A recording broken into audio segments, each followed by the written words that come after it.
मी चॅनलवरती कोणत्याही प्रकारच्या टिप्स किंवा माझा कोणताही प्रीमियम ग्रुप नाही आहे. माझे सर्व व्हिडिओ जे असतात ते एज्युकेशनल पर्पजसाठी असतात. जय हिंद मित्रांनो, मी दीपक पुन्हा एका नवीन व्हिडिओमध्ये तुमचं सर्वांचं खूप स्वागत आहे. तर मित्रांनो, आपण काही स्टॉकचं टेक्निकल ॲनालिसिस आजच्या दिवशी या ठिकाणी करणार आहोत. म्हणजे येणाऱ्या काही दिवसांमध्ये त्या स्टॉकमध्ये आपल्याला चांगलं टार्गेट पण मिळू शकतं. तर आता व्हिडिओ बघितल्यानंतर प्रत्येकानेच स्टॉकला बाय करायचं नाही आहे, तुम्ही पण त्यावरती अभ्यास करायचा आहे. असं नाही की माझे व्हिडिओ बघितले आणि तुम्ही स्टॉकमध्ये बाईंग सेलिंग करायला सुरुवात केली. ही गोष्ट मी प्रत्येक वेळेला तुम्हाला सांगत असतो.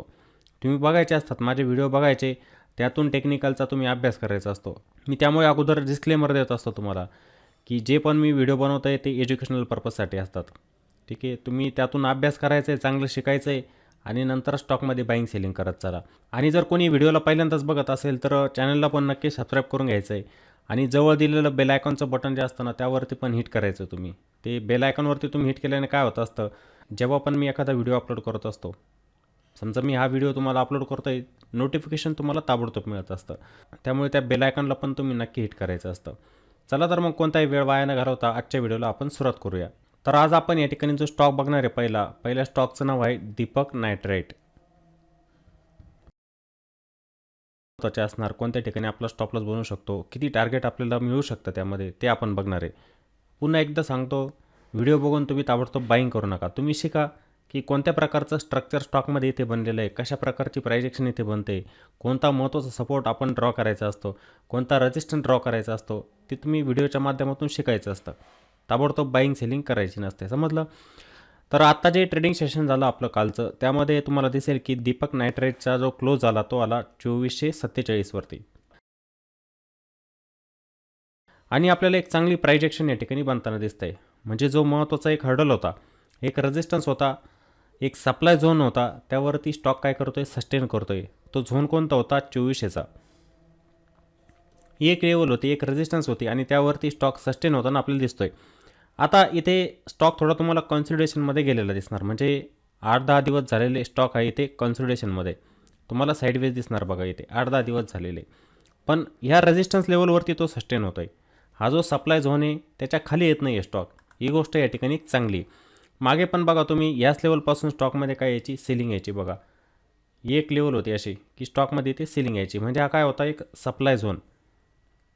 त्या सप्लाय झोनच्या बाहेर स्टॉक निघालेला आहे. आपण याला वेगळ्या टाईम फ्रेममध्ये पण बघणार, तुम्हाला तिथे पण समजेल. आपण जेव्हा लॉंगर टाईम फ्रेममध्ये जात असतो, क्लिअरिटी आपल्याला चांगली येत असते. अजून आपण याला विकलीमध्ये पण बघणार. तर इथे आपल्याला काय दिसतंय की स्टॉक इथे गेलेला आहे कन्सोलिडेशनमध्ये. आता जर या स्टॉकमध्ये चांगल्या प्रकारचा ब्रेकआउट मिळाला, इथे वरती गेला, तर आपली चांगली बाईंग या ठिकाणी होऊ शकते. मग ती लेवल कोणती असणार बाईंगची, ती पण आपण बघूया की त्या लेवलच्या वरती आपण स्टॉकला बाय केलं पाहिजे. तर 2515च्या वरती, 2515च्या वरती स्टॉकमध्ये आपली बाईंग होऊ शकते. आपण स्टॉकला बाय करू शकतो. मग काही जण म्हणणार की त्या लेवलपर्यंत का जाऊ द्यायचं, आत्ता का बाय करायचं. हे बघा, दोन पॉसिबिलिटी ते बनत असतात. स्टॉक तुमचा इथे कन्सोलिडेशनमध्ये असतो, तो वरती जाईलच कशावरून, इथे तो ब्रेकडाऊन देऊन खाली पण येऊ शकतो. इथे त्याच्यामध्ये सेलिंग पण येऊ शकते. म्हणजे पुन्हा या सप्लाय झोनमधून सेलिंग होणार आणि स्टॉक पुन्हा खाली येणार. हे स्ट्रक्चर असं तयार होईल. इथे ट्रेंडलाईनचा ब्रेकडाऊन आपल्याला बघायला मिळेल आणि स्टॉक इथून खाली येणार. मग ही पण एक पॉसिबिलिटी असते. त्यामुळे आपण इथे ताबडतोब बाय करायचं नसतं. स्टॉकमध्ये ब्रेकडाऊन पण होऊ शकतो, त्यामुळे इथे घाई करायची नसते. आपण परफेक्ट एका ब्रेकआउटची वाट बघायची. जेव्हा स्टॉक एका रेंजमधून बाहेर निघतो तेव्हाच आपली बाईंग झाली पाहिजे. तुम्ही प्रत्येक व्हिडिओमध्ये हा शब्द ऐकतात माझा की झोनच्या बाहेर जाऊ द्या स्टॉकला. जोपर्यंत स्टॉक साईडवेज असतो, कन्सोलिडेशनमध्ये असतो, स्टॉकमध्ये बाईंग सेलिंग करत जाऊ नका. सेम तसं स्ट्रक्चर या स्टॉकमध्ये बनलेलं आहे. या स्टॉकमध्ये ब्रेकआउट जर मिळाला, म्हणजे 2515च्या वरती हा स्टॉक जर गेला, तर एक परफेक्ट लेवलला आपली बाईंग होऊ शकते. म्हणजे आपण बाय करू शकतो मग 2515 वरती, 2515 करू शकतो. आणि स्टॉपलॉस जो असेल आपला मग 2450च्या आसपास असेल. ह्या लेवलच्या आसपास आपला स्टॉपलॉस बनेल. म्हणजे जवळजवळ आपण 60 ते 65 रुपयांचा स्टॉपलॉस यामध्ये लावू शकतो. पण तो आता तुम्ही म्हणणार की हा स्टॉपलॉस मोठा बनतोय. मोठा बनत नाही आहे. स्टॉकची किंमत बघा तुम्ही, 2425 याचा स्टॉक आहे, तर स्टॉपलॉस पण तसंच बनणार. त्याची कंपॅरिझन तुम्ही 100 रुपये आणि 200 रुपये, तुमचा 2 रुपयांचा स्टॉपलॉस बनेल या स्टॉकमध्ये. पण या स्टॉकची किंमत 2400-2500 रुपये. एक लेवलनुसार बघितलं ना, स्टॉपलॉस याचा 2450 बनेल. म्हणजे हा एक झोन जो असणार, हा स्टॉपलॉसचा पॉईंट बनेल याच्यामध्ये. म्हणजे तुम्ही इथे ब्रेकआउटला एंट्री घेणार, आणि हा खालचा झोन जो असतो तो तुमचा स्टॉप लॉसचा पॉईंट बनेल. रिस्क रिवॉर्ड इथे चांगला बनतो आपला. आणि आपण जेव्हा आपण स्विंग ट्रेडिंगसाठी ते आपण रिस्क रिवॉर्ड बघितला पाहिजे, मोमेंटम कॅच केला पाहिजे. इथे मोमेंटम स्टॉकमध्ये चांगला येऊ शकतो आणि तो आपल्याला चांगलं प्रॉफिट देऊ शकतो. पण एंट्री जेव्हा ब्रेकआउट मिळेल तेव्हाच. अर्ली एंट्री घेऊन फायदा नसतो. तुम्ही अर्ली एंट्री घेतली आणि स्टॉकने जरी ते समजा ब्रेकडाऊन जर दिला तर तुम्ही ट्रॅप व्हाल, तुमचा स्टॉप लॉस पण हिट होऊन जाणार. त्यामुळे रेंजच्या बाहेर जाण्याची आपण वाट बघायची, त्यानंतर स्टॉकला बाय करायचं आहे. मग या ब्रेकआउटमध्ये आपण एंट्री घेऊ शकतो आणि ह्या लेवलचा आपण इथे स्टॉप लॉस लावू शकतो. 8-9 ट्रेडिंग सेशन झाले, इथे काय होतं आहे स्टॉक कॉन्सोलिडेशनमध्ये तो ब्रेकआउट देणारच. इथे मोमेंटम जर फास्ट असेल मग या ठिकाणी आपलं प्रॉफिट पण चांगलं बनू शकतो. मग आपण इथे स्टॉकला बाय करू शकतो. 2450च्या आसपास आपला स्टॉप लॉस बनवू शकतो. आता काहींना वाटतं स्टॉप लॉस मोठं होतं आहे, तुम्ही त्याला अजून कमी करू शकतात.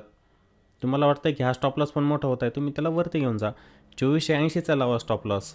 ठीक आहे, असं काही नसतं. पण लेवल असतात, त्या लेवल बघून आपण स्टॉप लॉस लावण्याचा प्रयत्न केला पाहिजे. ठीक आहे, हे दीपक नायट्रेटचं होतं. हे आपण वन डेमध्ये बघतो आहे. आणि जर बॉटमपासून बघितला, ट्रेंड अप ट्रेंड चालू आहे स्टॉकचा. तुम्हाला सांगितलंच मी, प्रत्येक वेळेला हा स्टॉक ह्या सप्लाय झोनमधून खाली यायचा मध्ये प्रत्येक वेळेला. पण तर ह्या वेळेला काय होतं आहे, ब्रेकआउट देऊन इथे सस्टेन होतो आहे. तो पॉसिबिलिटी असेल की स्टॉक इथून वरती जाणार आणि आपल्याला जवळजवळ मग 2687चे टार्गेट इथे मिळू शकतात. 2687पर्यंत आपण इथे प्रॉफिट घेऊ शकतो लेवलनुसार. ठीक आहे, रिस्क रिवॉर्ड चांगला मिळतो इथे आपल्याला. आपण जर इथे एंट्री घेतली 2687पर्यंत आपण जर टार्गेट घेतलं, 2450च्या आसपास जर आपण स्टॉप लॉस लावला तर आपल्याला चांगलं टार्गेट इथे मिळतं आहे. रिस्क रिवॉर्डनुसार तर आपल्या टार्गेट इथे मिळून जातं आहे, चांगलं टार्गेट याच्यामध्ये मिळतं. रिस्क रिवॉर्ड इथे आपल्या फेवरमध्ये आपण जर या ठिकाणी एंट्री घेतली तर आपल्याला ताबडतोब एवढं टार्गेट इथे मिळू पण शकतं. ठीक आहे, चांगला सेटअप या ठिकाणी दीपक नायट्रेटमध्ये बनलेला आहे. एक वेळेला आपण याला विकली टाईम फ्रेममध्ये बघूया. आता हा दीपक नायट्रेटचा विकली टाईम फ्रेममध्ये चार्ट. आता तुम्हाला काय दिसतं आहे हे बघा, मी तुम्हाला डेली टाईम फ्रेमवरती पण सांगितलेलं होतं. हे बघा, ही एक लेवल 2400ची लेवल होते. इथूनच काय यायचं याच्यामध्ये ब्रेकडाऊन सेलिंग यायची बघा मोठी. आणि खाली एक सपोर्ट होता स्टॉकमध्ये. ही एक लेवल आहे बघा 1750च्या आसपास इथे स्टॉकमध्ये काय सपोर्ट. इथे प्रत्येक वेळेला स्टॉक काय घेतो आहे सपोर्ट, इथे येऊन सपोर्ट घेतो आहे प्रत्येक वेळेला. इथे दिसतं आहे तुम्हाला. इथून स्टॉक वरती गेला बघा, पुन्हा इथे रेजिस्टन्स घेतला, खाली आलेला आहे, पुन्हा इथून ब्रेकआउट दिला आणि इथे आता सस्टेन होतं, रिटेस्ट करतो आहे. म्हणजे विकली टाईम फ्रेममध्ये रेजिस्टन्सचा ब्रेकआउट. विकली टाईम फ्रेममध्ये पण काय होतं, इथे दीपक नायट्रेटमध्ये ब्रेकआउट मिळतो आहे चांगला. या रेजिस्टन्सला ब्रेक करतो आहे स्टॉक, केलेलं आहे. आणि एक रिटेस्ट करण्यासाठी स्टॉक इथे येतो आहे. या ठिकाणी रिटेस्ट केलेलं आहे. इथे फॉलोअप बाईंग जर आली तर आपला परफेक्ट सेटअप इथे बनू शकतो. ही विकली कॅन्डल तुम्हाला दिसते, ही विकली कॅन्डल आहे.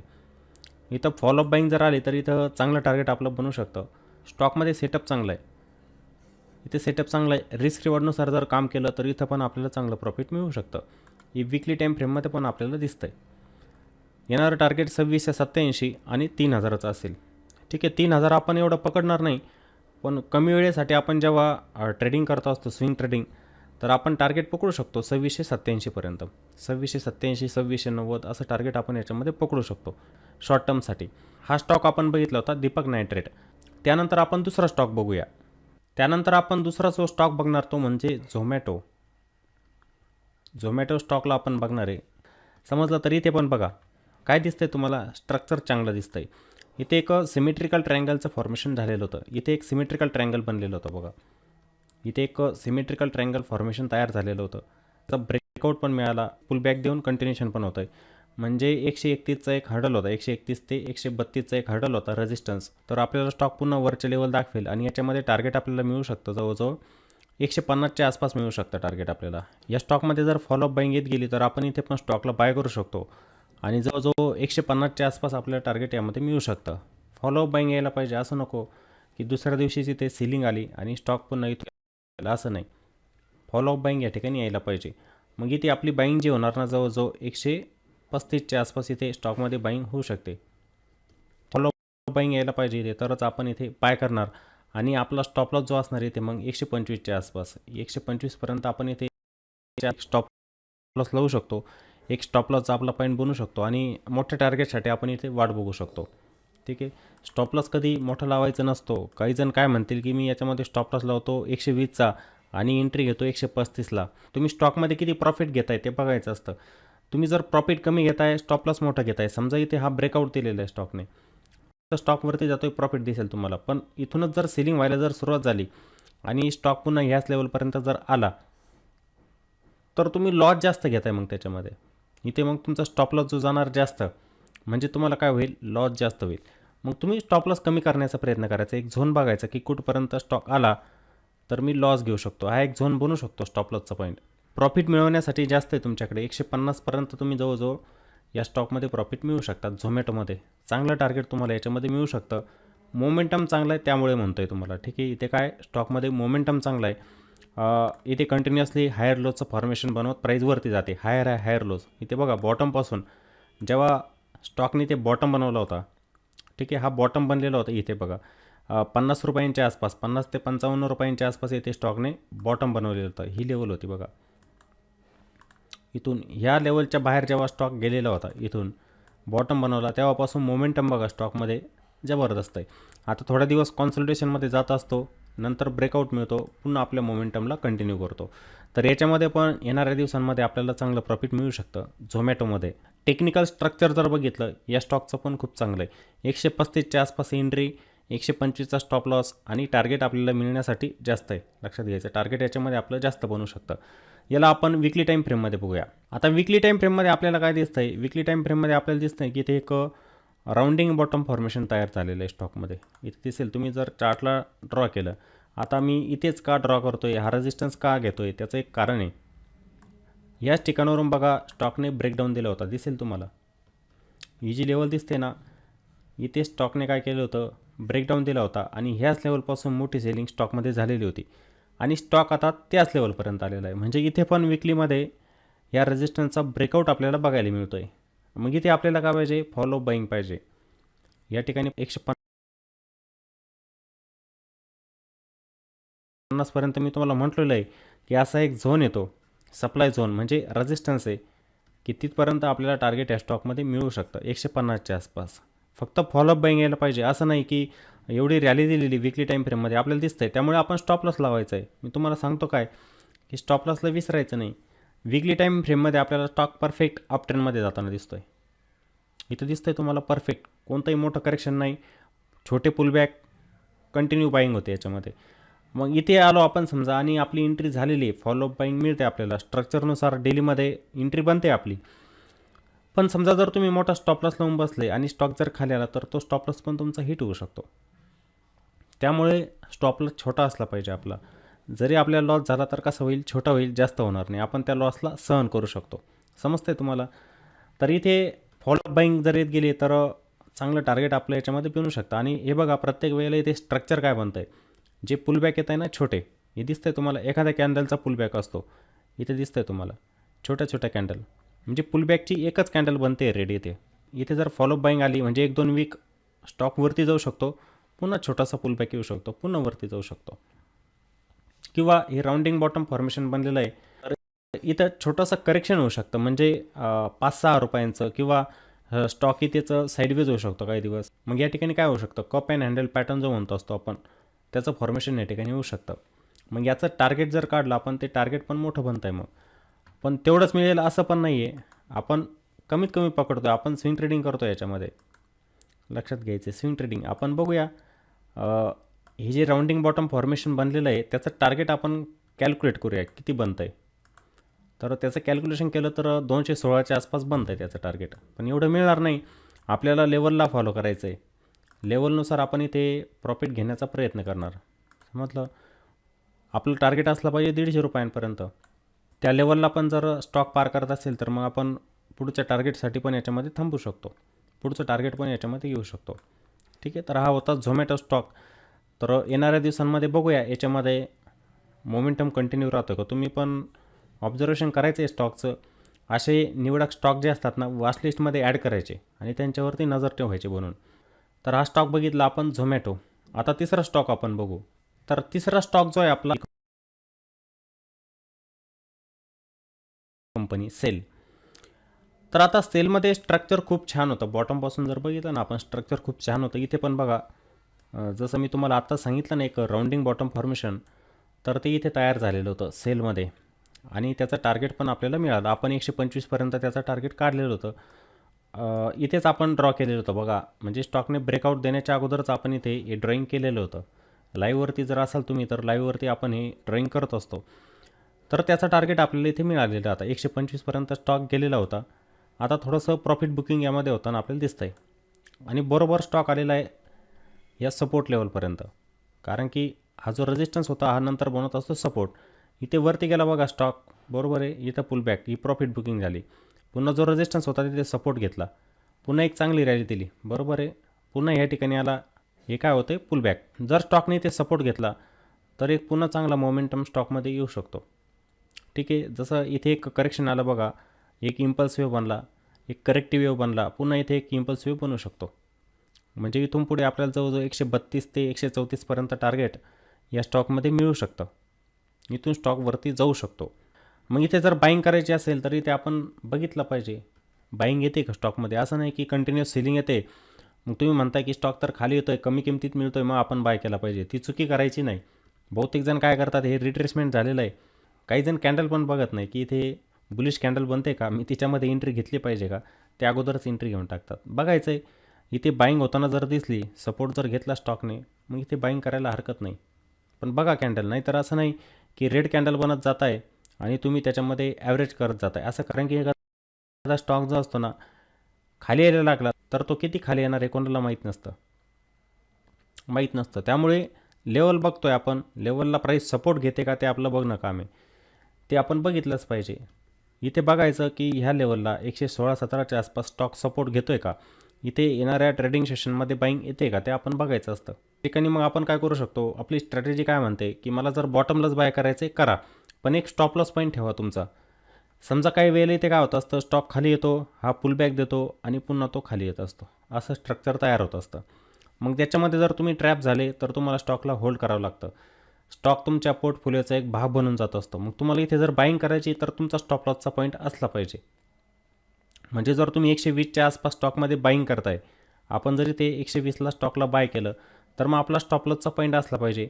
कमी स्टॉप लॉस लावून आपण याच्यामध्ये बाईंग करू शकतो. म्हणजे 115च्या आसपास आपला इथे स्टॉप, आपण इथे 5 रुपयांची रिस्क घेऊ शकतो. 5 रुपयांची रिस्क जर घेतली तर आपल्यासाठी रिवॉर्ड चांगला आहे वरती. 5 रुपयांचं प्रॉफिट आपल्याला पुन्हा मिळू शकतं ह्या रेजिस्टन्स लेवलपर्यंत. जर आपण 120ला एंट्री घेतली, आपण बाय केलं स्टॉकला, नेक्स्ट येणारा हर्डल कोणता, 125चा, हा एक रेजिस्टन्स आहे. पण त्या रेजिस्टन्सला पण जर पार केलं स्टॉकने, ह्या रेजिस्टन्सला पण पार केलं तर रिवॉर्ड आपलं जास्त बनणार, पुन्हा आपण जास्त प्रॉफिट याच्यामध्ये घेऊ शकतो. हे जे स्ट्रक्चर बनतं आहे त्याप्रमाणे जर आपण इथे प्रॉफिट बुक करण्याचा प्रयत्न केला तर मग आपलं वरचं टार्गेट चांगलं बनतं. चांगलं टार्गेट आपलं स्टॉकमध्ये इथे बनू शकतं. त्यामुळे इथं बॉटमला जर तुम्हाला बाईंग करायची तर स्टॉप लॉस लावा, नाहीतर स्टॉक जेव्हा 125च्या वरती जाईल, लक्षात घ्या बाईंग कुठे येत असते, इथं काय असतात, सेल साईडच्या पोझिशन ओपन असतात. लक्षात घ्यायचे, सेल साईडच्या पोझिशन ओपन असतात आणि तुम्ही इथे बाईंग करताय म्हणजे काय, कॉन्फिडन्स नसतो आपल्यामध्ये की स्टॉक वरतीच जाणार आहे, तो यायला खाली पण येऊ शकतो. मग जी फ्रेश बाईंग येत असते ना, ह्या लेवलच्या वरती येत असते 125च्या वरती.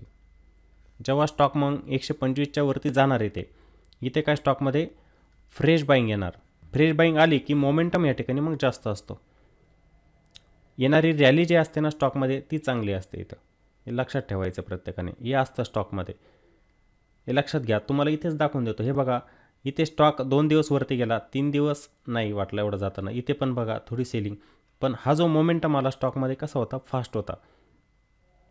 जेव्हा पण प्राईज एका रेजिस्टन्स लेवलला ब्रेक करते तिथून येणारा मोमेंटम फास्ट असतो. हे बघा इथे पण बघा दिसतंय तुम्हाला. त्यामुळे जो मोमेंटम येणार आहे फास्ट, ह्या लेवलच्या वरती येणार.